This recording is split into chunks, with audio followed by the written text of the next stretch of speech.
Hey guys, this is Jimmy from Haas Boss Detailing. We're going to make this video today. We're going to be cleaning up this huge GMC 2500. This is actually one of our dealerships, Junction.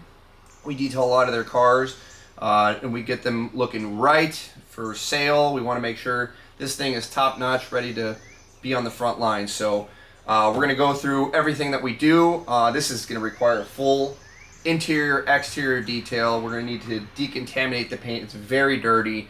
I don't know if the camera's going to catch everything, but there used to be lettering on the side. We've already taken off the lettering, but this thing is just dirty, and I'm sure you're going to see a lot of the clips that Greg took. But we're going to start with the wheels, polish up the front. We're going to clean the engine bay.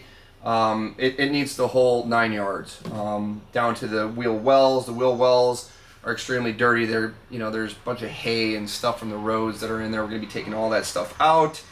So we're going to do a very good, thorough, deep cleaning inside and out, and I can't wait for you guys to see it. So let's get started on this thing.